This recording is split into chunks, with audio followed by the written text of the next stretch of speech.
আসসালামু আলাইকুম সম্মানিত দর্শক, কেমন আছেন সবাই? একটু বৃষ্টি বৃষ্টি দিন আজকে, ভালো লাগছে। এই তো খালা পেঁপে কুটে দিয়েছে, আনাম একটা পেঁপে 40 টাকা দিয়ে এনেছি, খুব একটা বড় না আর কি, কাঁচা আছে, কিছুটা কাঁচা রেখেছি, আমার গ্যাস্ট্রিকের সমস্যা হয় ওটা খাওয়ার জন্য। আর বাকিটুকু দিয়ে রুই মাছ রান্না করে নিলাম এবং কিছুটা পেঁয়াজ দিলাম। দেখেন মানে পাতিলের মধ্যে কিছুটা পেঁয়াজ দিয়ে বেরেস্তার মতো করে নিচ্ছি, তারপর রসুন সব মশলা দিয়ে দিব।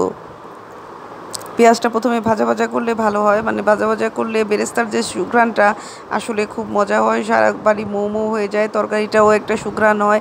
এই যে রুই মাছ রেখে দিয়েছি 4-5 টুকরা, এগুলো দিয়ে রান্না করব। দেশি রুই বলে কথা, খুবই মজার আসলে। আসলে দেশি রুই খুব মজা, পালা রুই একটা আলাদা ধরনের থাকে। দেশি পাঙ্গাস আর নদীর পাঙ্গাস আমি পাচ্ছি না। নদীর পাঙ্গাস আমার কাছে মনে হয় কি জানেন, এক একটা রসগোল্লা পিস। রুই মাছ তো ভালো লাগেই, তার চেয়েও মজা নদীর পাঙ্গাস, একদম রসগোল্লা টাইপের পিস লাগে আমার কাছে। ওটা পাচ্ছি না, সহজে ওটা আনতে হবে, মানে আমি ওটা খাওয়ার জন্য পাগল হয়ে গেছি। এই তো এই দেখেন, আমি একটু পানি দিয়ে নিলাম যাতে পুড়ে না যায় আর কি, বেরেস্তার মতো হয়ে আসছে তো। এখন রসুন মানে কাঁচা মরিচও দিয়ে দিয়েছি।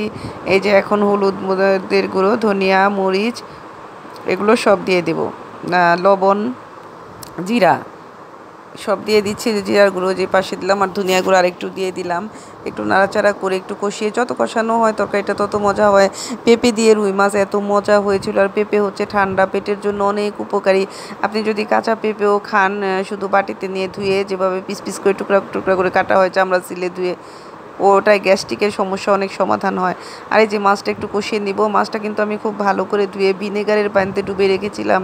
ভিনেগারের পানি খুবই উপকার, মানে আপনি মাছ গোশ যাই ডুবান, দেখবেন মানে একটু দিয়ে বেশি পানির মধ্যে মানে কয়েক ফোঁটা দিয়ে দিলেও গন্ধ থাকে না। একটু বেশি দিতে হয়, মাছ পরিমাণ অনুযায়ী দিবেন আর কি।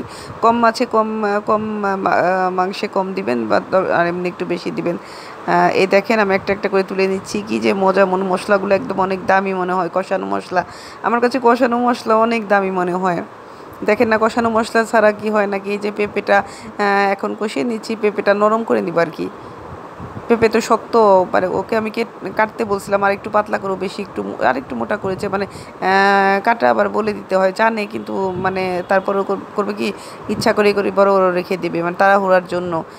আমি তো বুঝি তখন, তারপর আমি যে সুন্দর করে আমি বলছি না এভাবে কাটেন, বা বড় আমি রাখতে বললেও দেখা যায় অনেক সময় মানে নিজেই কাটে আর কি, মাতবরি করে। এর আগে দেখি কি যেন কাটতে দিয়েছে, ওভাবে কাটেই না, বলতাম আপনি এইভাবে কাটেন কেন, ওইভাবে তো দেওয়া যাবে না। মাছের মধ্যে যে যে যে মাছটা যেরকম সেভাবে সেভাবে দিতে হয়। এখন পেঁপেটা একটু নরম হয়ে আসলে আমি মাছ দিয়ে দিয়েছি, কিন্তু তারপরে এই দেখেন মানে চমৎকার একটা মজার জিনিস, আবার নাড়াচাড়া করে দিচ্ছি। এখন তরকারিটা আমার হয়ে গেছে, দেখেন কি সুন্দর সুস্বাদু।